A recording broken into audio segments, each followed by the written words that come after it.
할렐루야.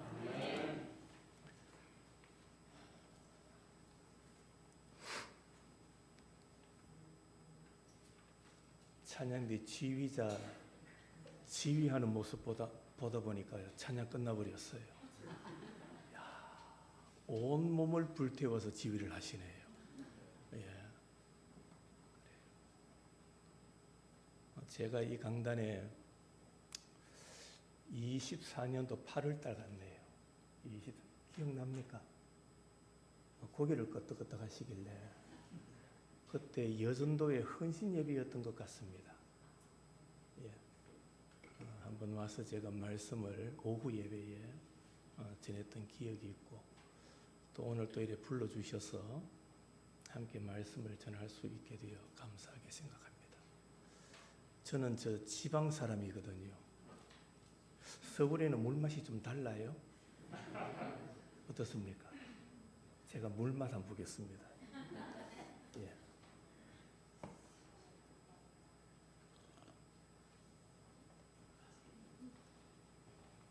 따뜻합니다.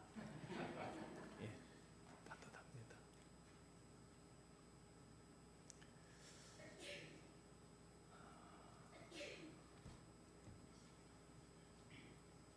오늘날 우리나라의 상황이 여러분은 어떠하다고 생각합니까? 여러분의 생활이 어떠하지요?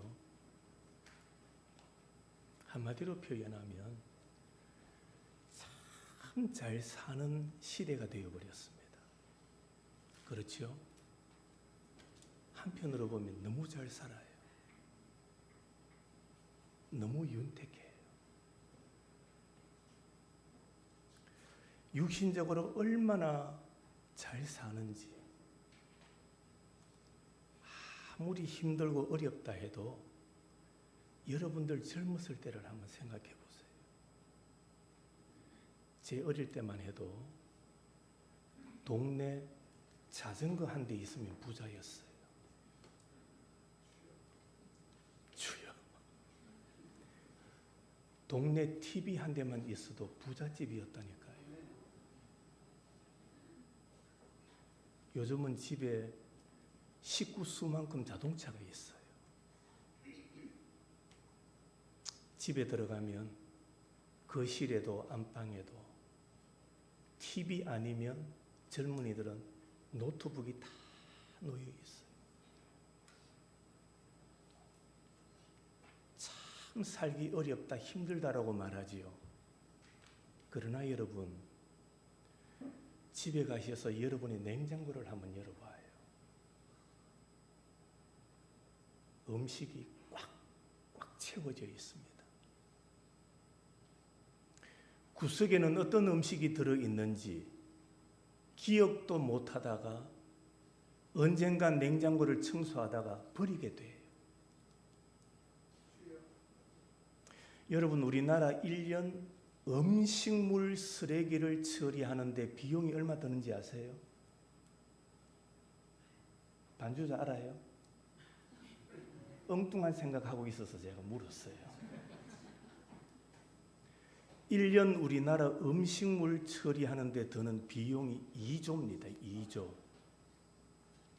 여러분은 부자라가 2조라 해도 전혀 놀라지 않잖아요. 음식물 쓰레기를 버리는데 처리 비용이 2조입니다. 경제가 어렵다고요? 저녁이 되어서 길거리에 나가면 고급 음식점마다 손님들이 꽉 차 있어요.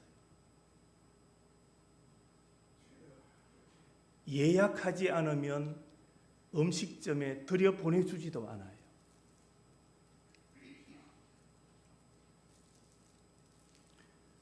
여러분 집에 돌아가셔서 여러분의 옷장을 한번 열어보세요. 옷이 가득합니다. 철마다 옷이 가득 넘쳐요. 그렇게 많은데도 불구하고 뭐라고 합니까? 입을 옷이 없대요. 입으려고 하니까 입을 옷이 없답니다.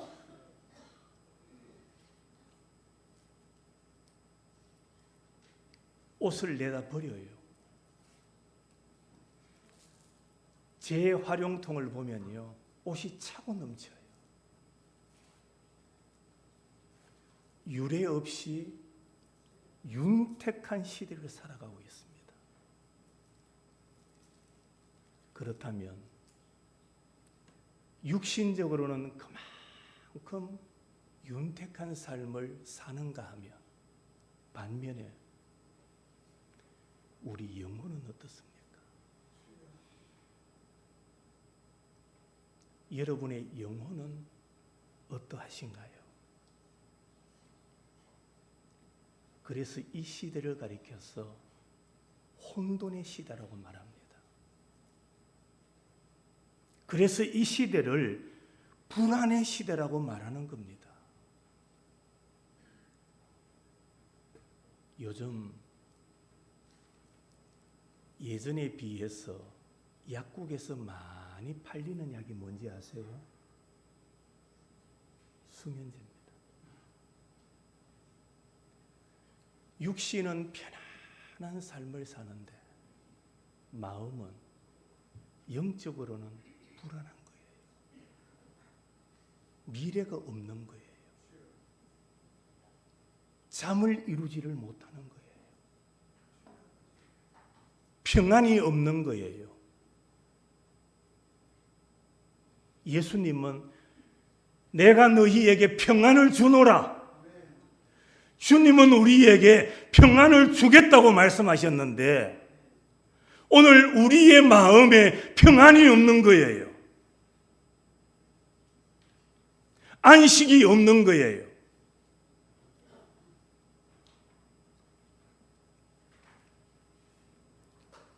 왜 현대인들이 이렇게 불안한 삶을 사는 걸까요? 그 이유는 분명합니다. 하나님과의 관계가 멀어지고 있기 때문입니다.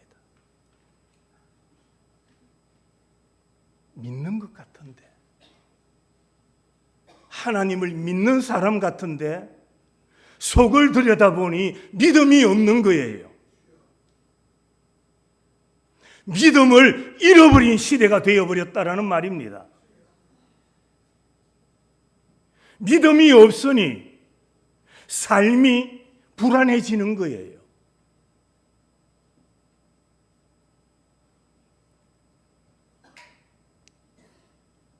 성도들이 하나님을 믿는다라고 말하면서도 내 눈에 보이지 아니하고 내 손에 잡히지 아니함으로 말미암아 불안을 늘 가슴 속에 담고 살아가는 것이 오늘 이 시대의 모습이라는 겁니다.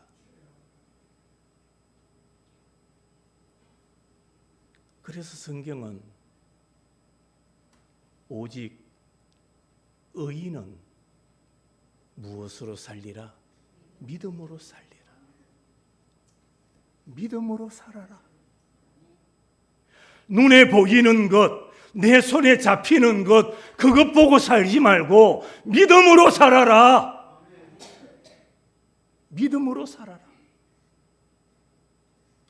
믿음으로 걸어가고 믿음으로 말해라. 성경의 가르침인 거예요. 성경은 믿음으로 살라 하셨는데 우리는 눈에 보이는 것을 따라 사는 거예요. 믿음으로 살라 했는데 내 손에 잡히는 것 보고 우리는 살아가고 있는 거예요.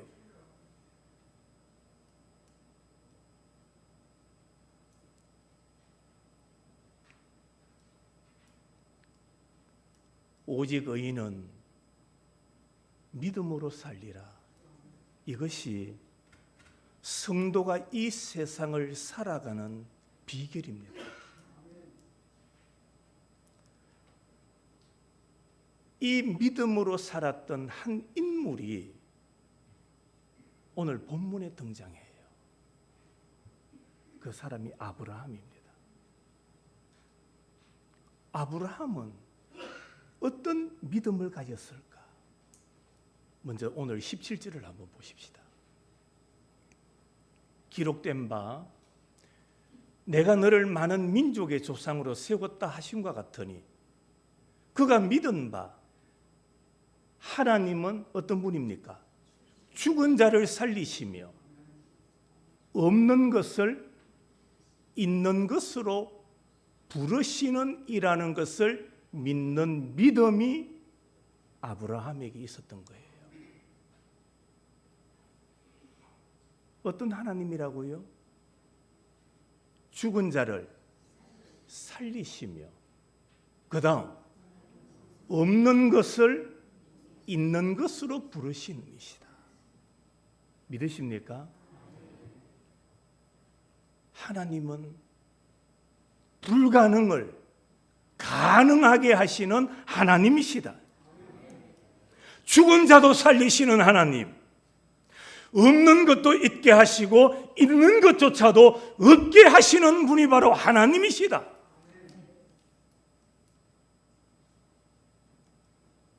그러니 이 아브라함은 하나님의 말씀에 순종할 수 있었던 겁니다. 아브라함이 하나님께로부터 이런 약속을 받았지만 그의 삶은 척박했습니다. 여호와께서 아브라함에게 내가 너로 큰 민족이 되게 하겠다. 내가 너희에게 복을 주겠다. 약속을 하셨지요. 여러분, 나라를 이루려면 크게 두 가지가 있어야 돼요. 하나는 땅입니다. 땅. 나라가 있으려면 땅이 있어야 되죠. 그리고 또 하나 뭐 있어야 됩니까? 사람이 있어야 되죠. 백성이 있어야 되죠. 그런데 아브라함을 보세요. 땅이 있습니까? 백성이 있습니까? 아무것도 없습니다. 그런데 하나님은 내가 너희에게 복을 줄게. 큰 민족을 이루게 해주겠다. 약속을 하는 거예요. 눈에 보이는 것, 손에 잡히는 것은 아무것도 없습니다. 땅도 없습니다. 백성도 없습니다. 그런데 하나님은 내가 너로 복이 되게 하겠다. 복의 근원이 되게 만들어 주겠다. 말씀하시는 거예요. 약속은 있었지만은 눈에 잡히는 것, 보이는 것 없으니 무슨 미래가 있겠어요?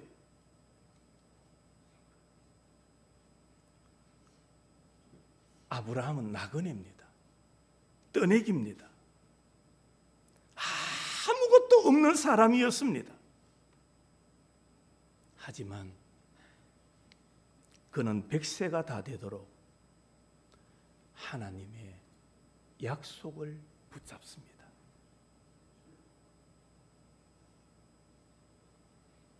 눈에 보이는 것 없고 손에 잡히는 것 없었지만은 하나님의 약속을 믿었습니다. 그 믿음으로 한 걸음 한 걸음 전진해 나갔던 겁니다. 성도 여러분, 하나님이 계시니 가능하다고 생각할 때에 가능한 일이 생깁니다. 내가 가능하다고 생각해서 가능한 게 아니에요. 하나님이 계시니, 하나님이 말씀하셨으니, 가능하다 하셨으니 가능한 일이 생기는 겁니다. 불가능하다고 생각하면 불가능한 일만 생기는 거예요.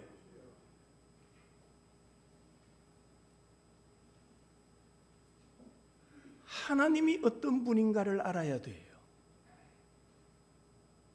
하나님이 어떤 분인가를 알면 우리는 믿음이 생기는 겁니다.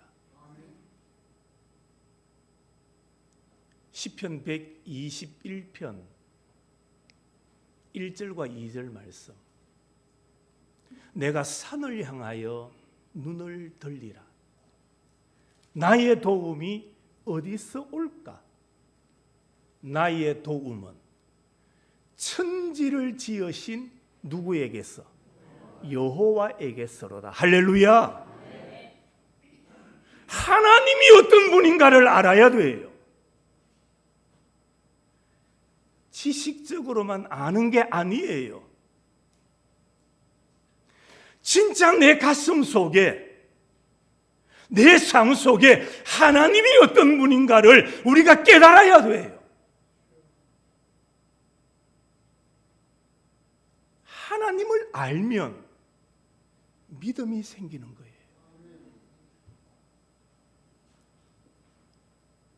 없는 것에서 있게 하시는 하나님, 그 하나님께 무슨 불가능이 있겠습니까? 아브라함의 믿음은 하나님은 죽은 자를 살리시며 없는 것을 있게 하시는 하나님이십니다. 이 믿음이 있었던 겁니다. 두 번째로 18절입니다. 같이 읽을까요? 아브라함이 바를 수 없는 중에 바라고 믿었으니 이는 내 후손이 이 같으리라 하신 무엇대로? 말씀대로 많은 민족의 조상이 되게 하려 하심이라. 자, 여기 보니까 아브라함의 믿음은 어떤 믿음입니까? 말씀대로의 믿음. 말씀대로. 말씀대로 많은 민족의 조상이 되게 하려 하심이라. 한마디로 아브라함은 뭘 붙잡았느냐? 하나님의 말씀을 붙잡았어요.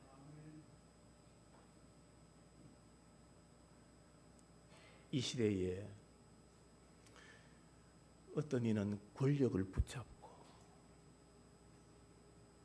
어떤 이는 재물을 붙잡고, 어떤 이는 자식 붙잡고. 그런데 아브라함은 그러지 않았어요. 그는 하나님의 무엇을 잡았습니까? 말씀을 잡았습니다.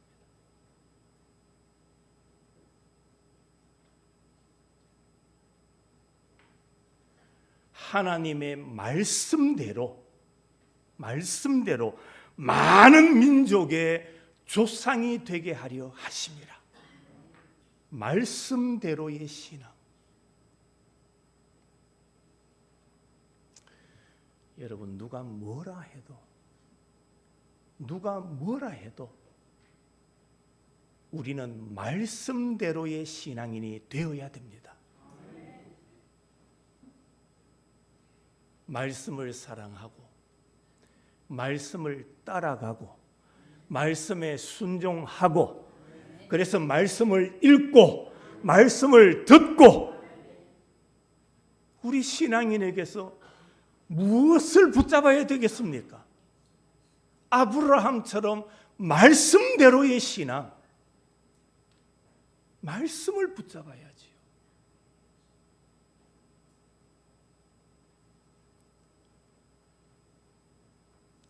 하나님께서 아브라함에게 이 말씀대로의 신앙의 길을 걸어가라고 여러 번 말씀을 주셨어요. 그 대표적인 성경 구절이 창세기 12장 1절부터 4절까지.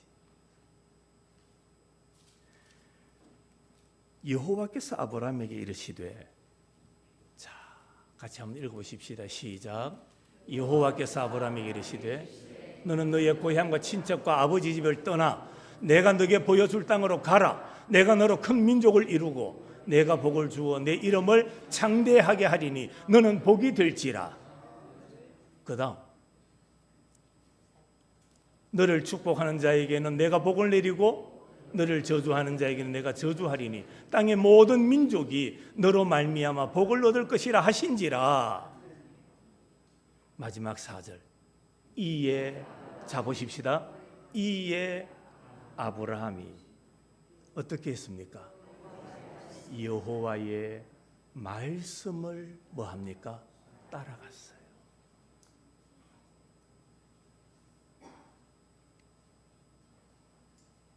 아브라함은 하나님께서 그에게 말씀을 주실 때에 말씀을 따라갔어요. 말씀의 길을 걸어갔다라고 말씀하고 있습니다. 창세기 15장 4절 5절 앞부분만 읽습니다. 여호와의 무엇이, 크게 한번 해보세요. 여호와의 무엇이, 말씀이 그에게 뭐합니까? 자, 여러분 여기에 중요한 진리가 있어요. 여호와의 말씀이 그에게 뭐합니까? 임하여. 누구에게 여호와의 말씀이 임할까요? 누구에게? 창세기 15장 4절에서 이에 아브라함이 여호와의 말씀을 뭐합니까? 따라갔어요. 말씀을 따라가는 자에게 여호와의 말씀이 임하는 거예요.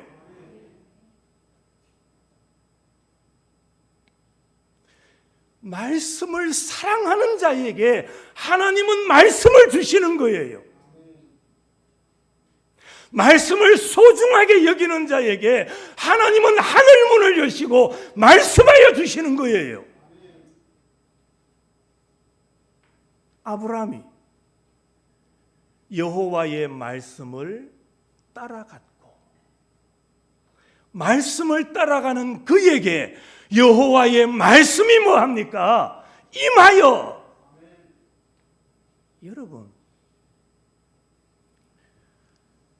여러분이 하나님의 음성을 듣기를 원하십니까? 하나님의 영이 여러분에게 임하시기를 원하십니까? 그렇다면 여러분이 먼저 하나님의 말씀을 따라가야 돼요. 말씀의 길을 걸어갈 때에 여호와께서 또다시 우리에게 말씀해 주시는 겁니다. 순종하는 자에게 말씀을 주시는 거예요. 말씀을 사랑하는 자에게 하나님은 또다시 말씀을 주시는 거예요.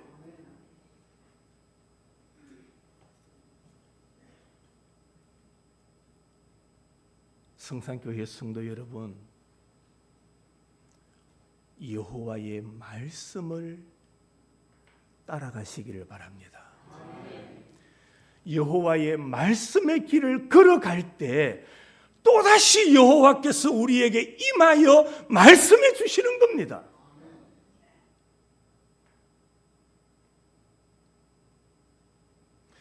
좀 적용이 어떨지 모르지만 우리가 그런 표현을 사용해요.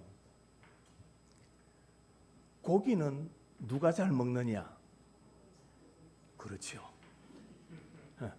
고기도 뭐 한 사람이 잘 먹는다? 먹어본 니언이 잘 먹는다. 뭐 이러는 거예요. 하나님의 말씀도 순종하고 걸어가는 자에게 여호와께서 임하여 말씀해 주시는 거예요. 성산교회가 하나님의 말씀이 임하는 교회가 되기를 원하십니까? 그러면 여러분 한 사람 한 사람이 먼저 여호와의 말씀의 길을 걸어가셔야 돼요.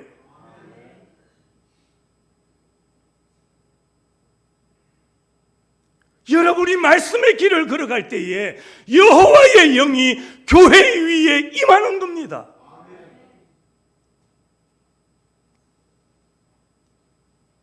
아브라함에게 그렇게 역사하신 거예요. 아브라함이 여호와의 말씀을 뭐하였고 따라갔고 순종했다라는 말입니다. 순종의 길을 걸어가니 여호와께서 또다시 그에게 임하여 뭐하시더라? 말씀하시더라.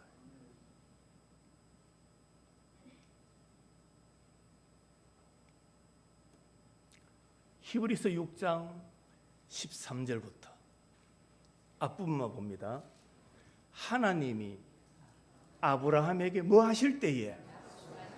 약속하실 때에 뭐 했다는 겁니까? 말씀을 주셨다는 겁니다. 말씀의 길을 걸어가고 순종의 길을 걸어가는 자에게 여호와께서 오셔서 약속하시더라. 말씀을 주시더라.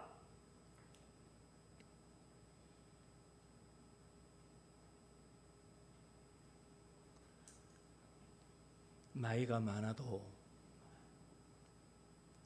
될 것이 있고 안 될 것이 있는 거예요. 아브라함은 나이가 100세가 되었습니다. 그러나 하나님의 약속의 말씀을 따라가니 그 약속이 뭐하더라? 이루어지더라. 나이와는 상관없는 겁니다. 그 사람의 배경은 상관없는 겁니다. 그가 여호와의 말씀을 따라가느냐 가지 않느냐, 하나님의 말씀에 순종하느냐 하지 않느냐. 순종할 때에 하나님의 약속은 이루어집니다. 말씀을 따라갈 때에 여호와의 약속은 성취되는 겁니다.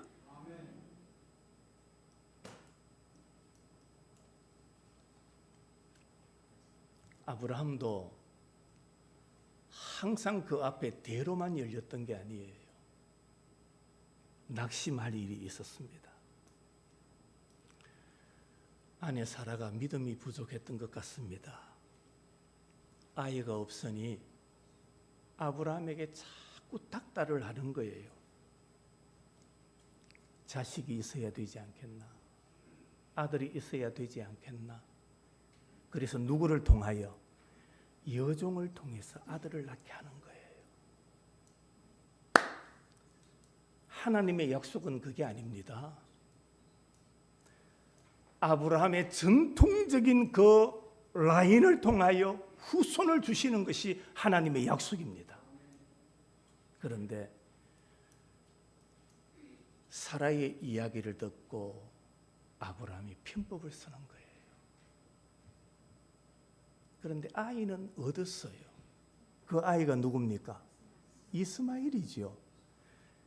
그 사건으로 인해서 하나님의 말씀을 역으로 살 때에 결국에 이 사건으로 말미암아 13년 동안 하나님은 침묵하시는 거예요.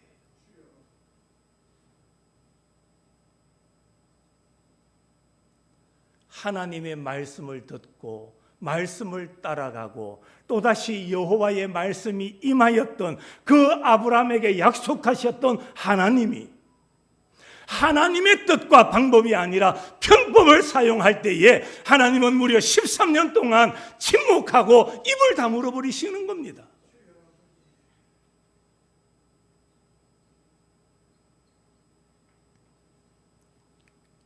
그동안 아브라함이 당했던 고통이 얼마나 심했을까요? 그런데 13년의 세월이 지난 이후에 그가 99세가 되었을 때 하나님께서 아브라함을 찾아오셨어요. 아브라함을 찾아오셨어요. 그러면서 하시는 말씀이 창세기 17장 1절부터 5절까지 내용입니다. 나는 전능한 하나님이라. 너는 내 앞에서 행하여 완전하라. 내가 내 언약을 너와 너 사이에 두어 너로 크게 번성하게 하리라.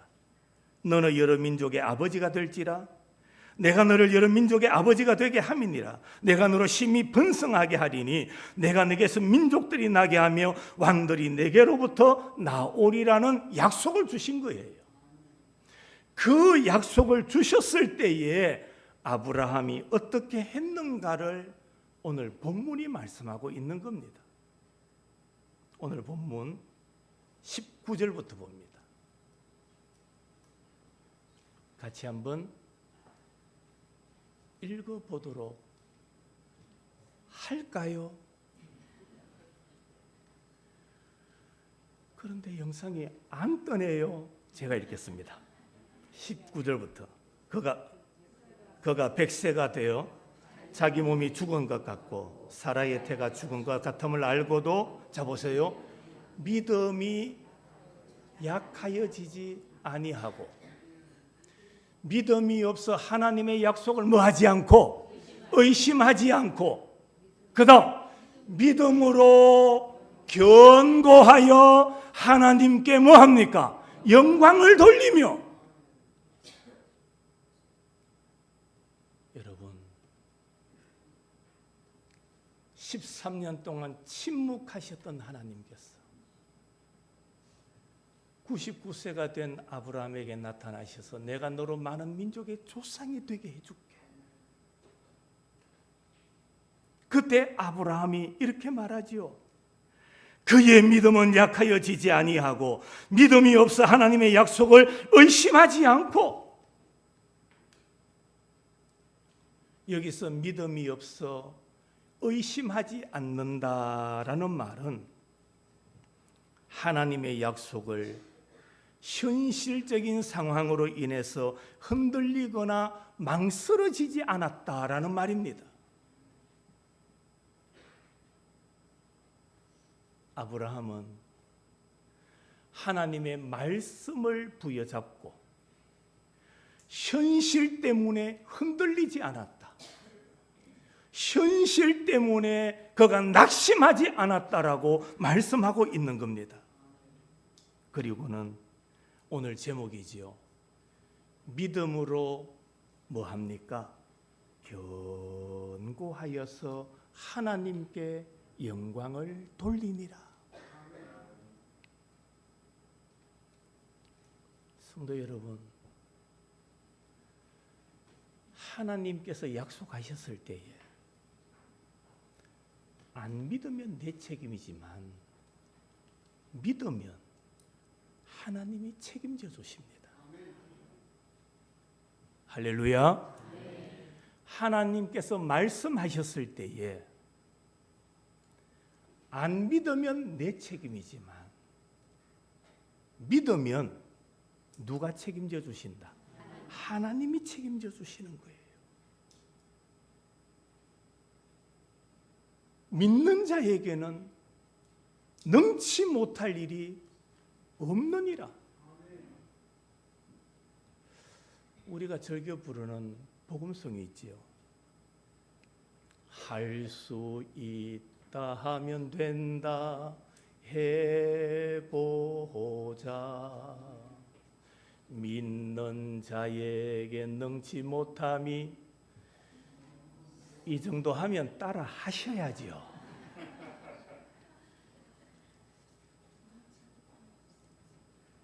믿는 자에게 능치 못함이 없으리라.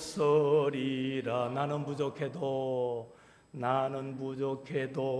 나는 약해도 주님 도와주시니 의심 말고 두려워 말라. 그 다음 기적이 일어난다. 할렐루야. 믿음 안에서 말씀 안에서 할 수 있다 해보자. 할렐루야. 여러분, 성도의 삶은 믿음의 삶입니다.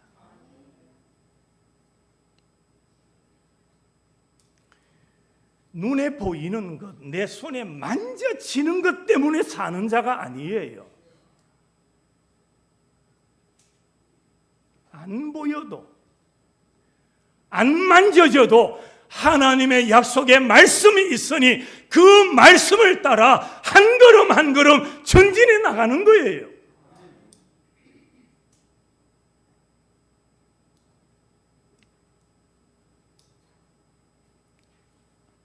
마지막 22절.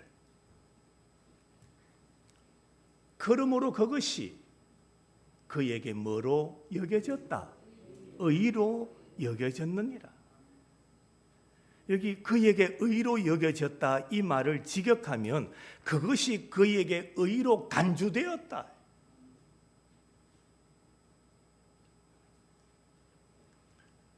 아브라함은 약속의 말씀을 붙잡고 걸어갔더니 여호와께서 그것을 그의 의로 여겨주신 거예요. 간주해 주신 거예요.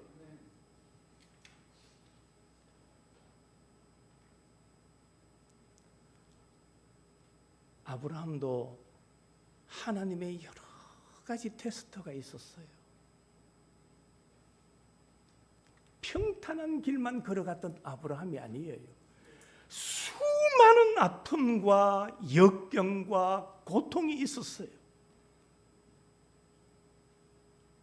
본토 친척 아비 집을 뭐하라? 떠나라. 여러분 떠날 수 있을까요? 떠났어요. 그는 가는 곳마다 제단을 쌓고 하나님께 예배를 올립니다. 아들을 낳을 때도 우여곡절이 있었지 않습니까? 그 우여곡절 속에서 낳았던 아들, 그를 모리아산에 바쳐라 제단을 쌓아라 했을 때 그는 전혀 불평하지 아니하고 여기에도 분명히 하나님의 섭리가 있을 것이라. 그리고는 가서 아들을 위하여 제단을 쌓고 제물로 바치려고 합니다.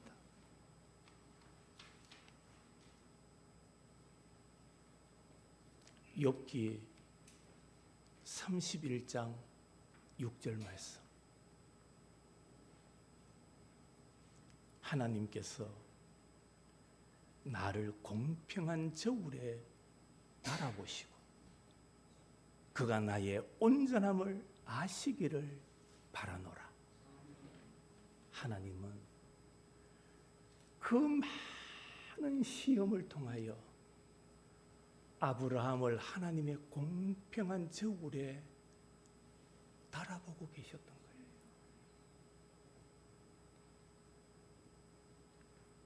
하나님의 저울에 아브라함을 달아보고 계시는 거예요.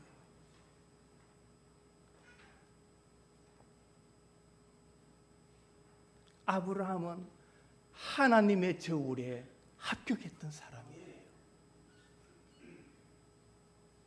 여러분은 어떻습니까? 신앙생활을 10년, 30년, 50년, 70년 주여 하나님의 저울에 나를 달아보실 때 나는 어떠할까요?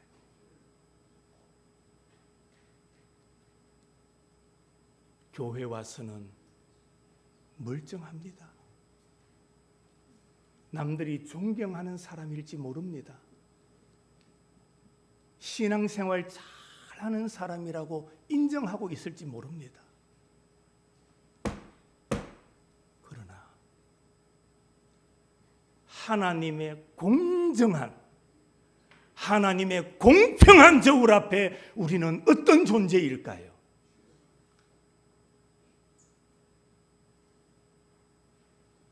아브라함은 하나님의 공정한 저울에 합격자가 되었어요.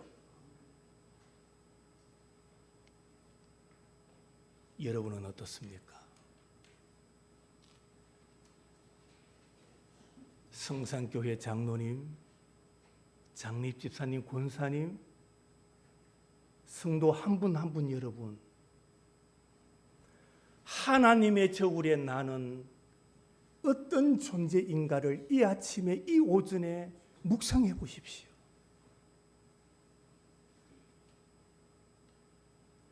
사람의 저울은 온전하지 않아요. 사람의 저울은 기분에 따라 환경에 따라 다 달라져요. 그러나 하나님의 저울은 공정해요. 공평해요. 그 하나님의 저울 앞에 나는 어떠한 존재인가를 여러분 돌아보십시오.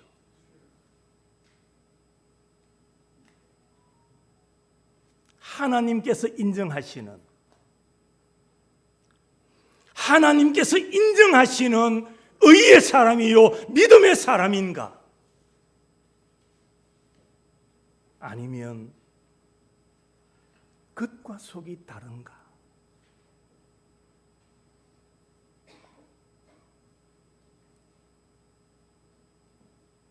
우리는 믿음이 견고한 자가 되시기를 바랍니다. 믿음이 견고하여 하나님께 영광 돌려야 돼요.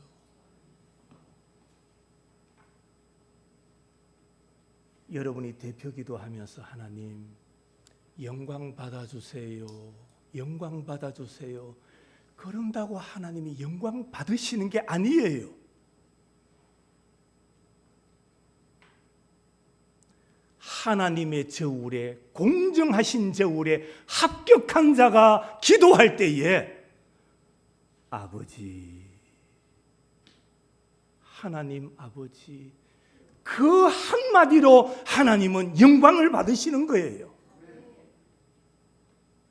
저는 아직까지도 잊지 못하는 어느 한 집사님의 기도가 기억나요.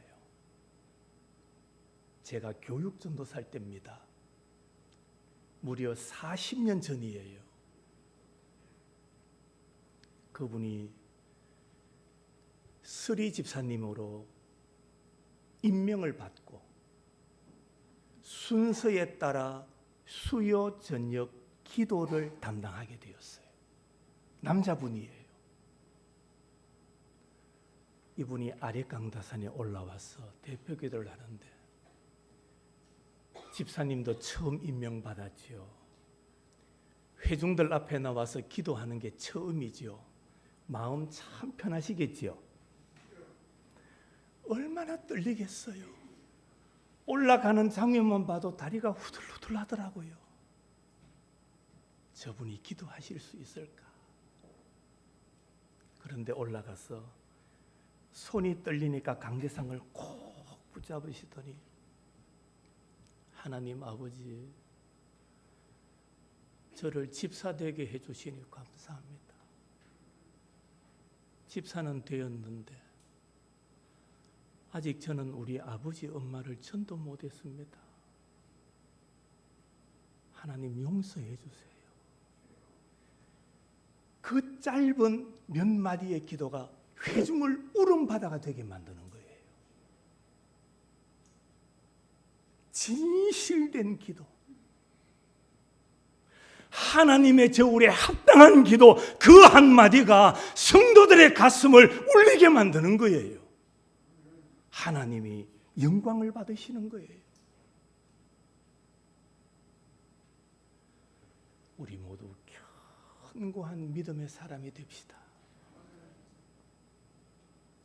환경은 열악하고 삶은 피폐해져 가고 인간의 마음은 완악해져 가는 이 시대에 그럼에도 불구하고 우리가 살아야 할 삶의 방법은 믿음으로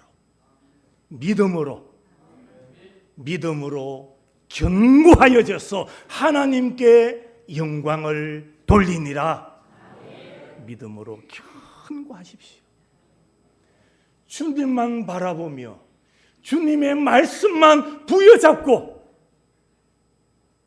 사람의 말에 왈가왈부하고 오락가락하지 말고 주님만 바라보면서 주님만 의지하고 그 말씀에 순종하면서 우리의 믿음이 견고한 삶을 살아갈 수 있는 복된 성도들이 되시기를 주님의 이름으로 축원합니다. 거룩하신 하나님, 오늘도 주의 말씀을 함께 나눕니다. 믿음이 약하여졌음을 용서하여 주시고 아브라함처럼 견고한 믿음의 사람이 되어 하나님의 저울에 합당한 삶을 살아가는 저희들이 되게 하옵소서. 이 한 주간도 내 앞에, 우리 가정의 교회 앞에 어떤 문제와 아픔과 어려움이 찾아올지 알 수 없습니다. 그럼에도 불구하고 여호와의 말씀만 부여잡고 말씀만 의지하고 걸어가는 성산의 성도들이 되게 하옵소서. 예수님의 거룩하신 이름으로 기도하옵나이다. 아멘.